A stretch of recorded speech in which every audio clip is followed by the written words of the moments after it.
Welcome back to the channel, everyone. My name's Rob, and in this video we're going to be talking about my GR86, all the mods that I've done to the car, suspension, tires, wheels, brakes, shifter, exhaust header, all that other good stuff.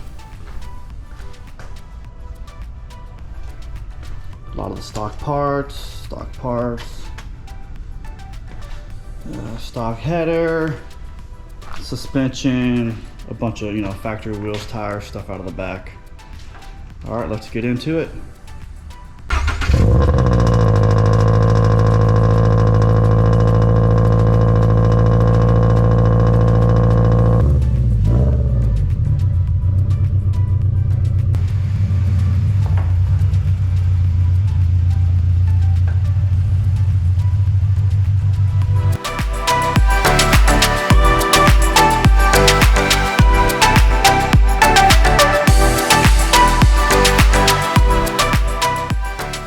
Now that we got the wheels off, let's take a deeper look into the suspension and everything that we've done to the car so far.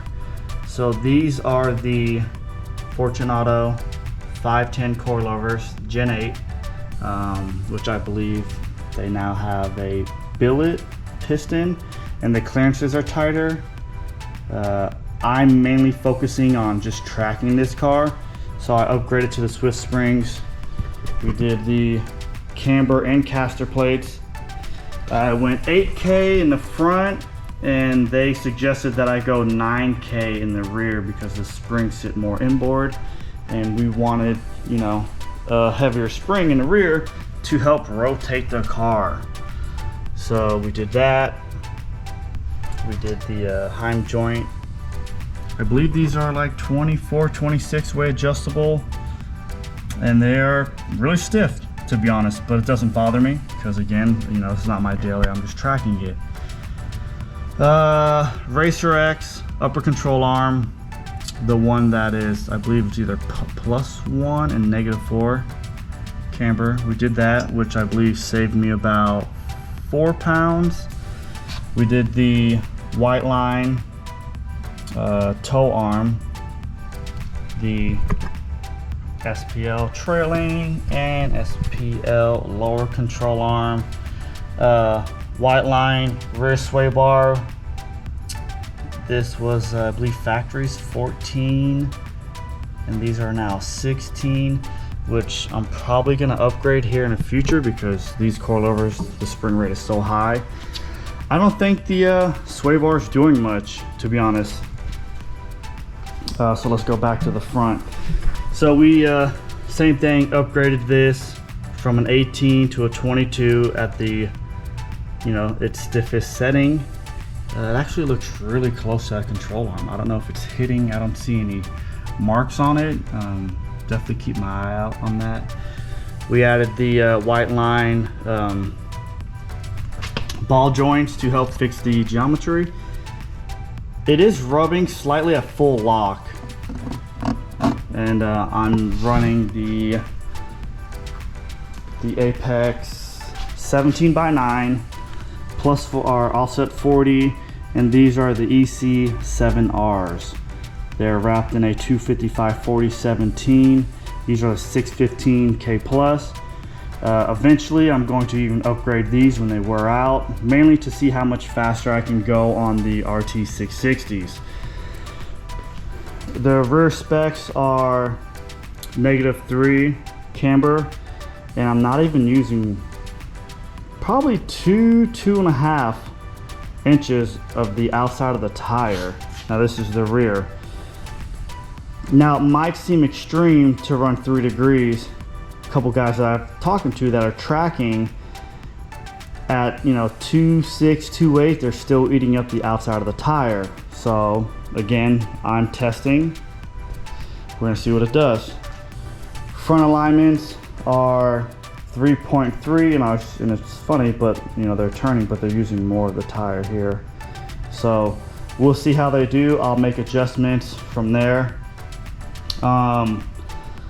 My thoughts on suspension: it's stiff.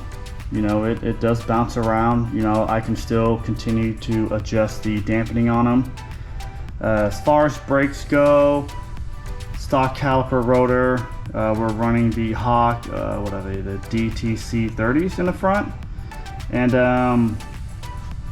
gosh, I probably have, I don't know, 2,300 miles on it and about 4 track days. And they do well.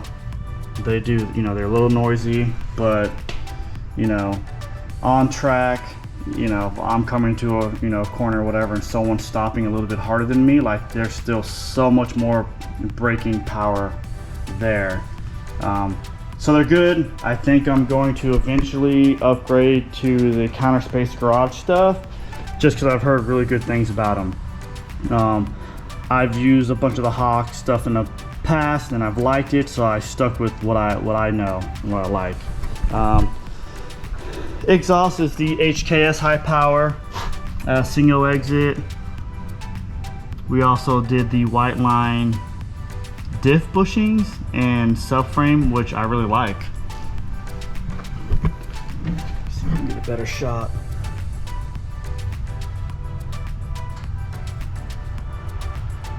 So this is what the tire looks like from the back. The reason why I'm not lowering it more because I don't want to start to cut away, and that's why it's at 3 degrees, which might work in my favor.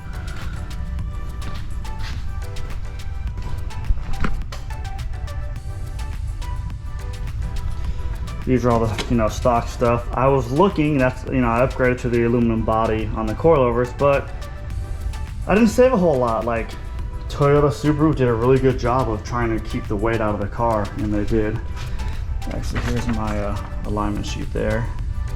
I did a little bit of toe out in the front, and just to help the car with turn in. That's all the factory stuff here.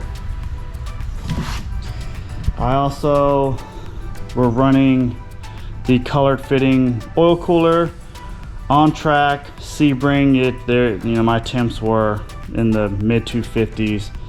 Now they're right around 230. I would say with this, I'm still running the 0W20 weight, the Motul 300V oil. I don't know if you can see it in there. We also went with the JDL header on equal length. Probably my favorite mod outside of the wheels and suspension. It is really loud. I'm working on, depending on when this video comes out, a header install video, so check that out. Inside the car, not a whole lot. We did the Irp Shifter, the V3. It does rattle a little bit, but it's not bad. I also have the white line trans bushing insert and the pairing support trans bushing or whatever it is, that solid piece. If I got rid of the pairing one, I bet all the noise would go away. I also added the clutch spring, and I'm probably gonna get a lot of hate for this. But again, you know, because I don't drive the car a whole lot, I was hoping to get a little bit of a heavier clutch with adding their spring. I also added the M-Tech transmission springs. There's 2 of them, just because now obviously I have more leverage over the springs from stock, so we upgraded those, and you can tell it helped out a little bit. Outside of that, you know, when doing everything I was weighing, so I will put that in the video of what the stock suspension weighs versus, you know, the aftermarket stuff. And actually what I can do now, I'll weigh, because I haven't even done this, I'll weigh these wheels and tires versus the stock ones.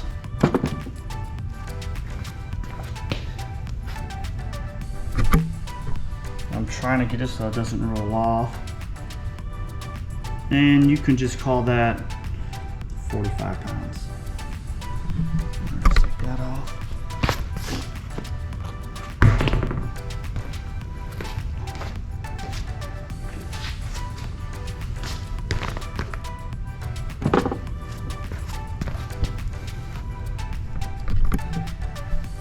And these are 42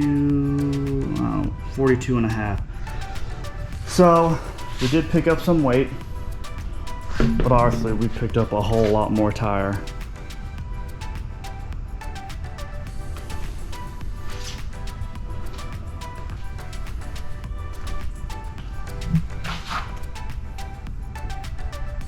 All right, now that everything's zeroed out, I'm actually gonna put a towel on here, which is gonna throw the scale off. It picks up everything. So we're gonna weigh the factory upper control arm. Now this is without hardware. And we're just over 8 pounds. Let's do the Racer X arm.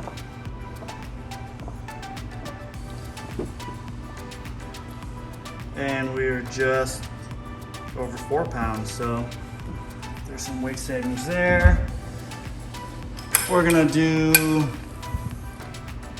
lower control arm with hardware, and we are 3.5 pounds. Let's do the stock one here without hardware. Same thing, but no hardware. Factory trailing arm. Alright, just over 2.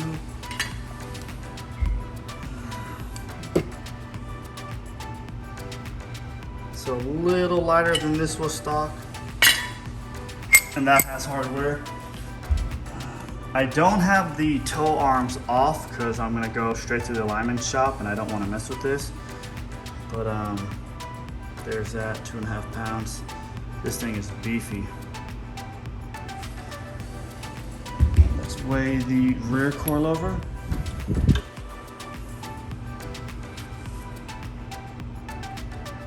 All right, almost 7 pounds. The stock one here. Just over 8.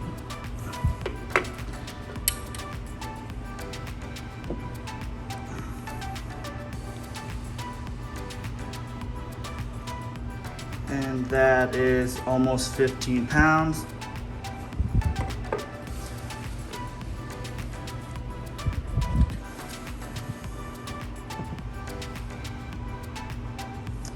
And that is just over 11.5 pounds. So a little bit of weight savings, not a whole lot, but Delrin bushings versus rubber, obviously solid here. So there's gonna be some, NVH added to the car. I really don't care because it's mainly a track car. My goal with this setup is mainly to get these to fit without rubbing. I really don't want to start hacking the car up, but I know it's probably best to start, trimming that the way the tires are wearing. I'm looking for anywhere from between 2.5 to 3 degrees of camber in the rear, depending on how the car likes it and how I like it, and probably 3 to 4 in the front. So let's see. But to end this video, I just want to say thanks for watching. I'm going to continue to post. We're going to track it. My goal with this setup is to try to go sub 230s at Sebring. I don't know, we'll see. I don't think it's gonna happen here in August, here in a few weeks, but as I start to get some more seat time, I want to corner balance the car and do a bunch of racing in wintertime. So keep following. If you have any questions, let me know. Comment down below. You can follow me on Phelps_garage and follow the build process and everything that we're doing. And thanks for watching.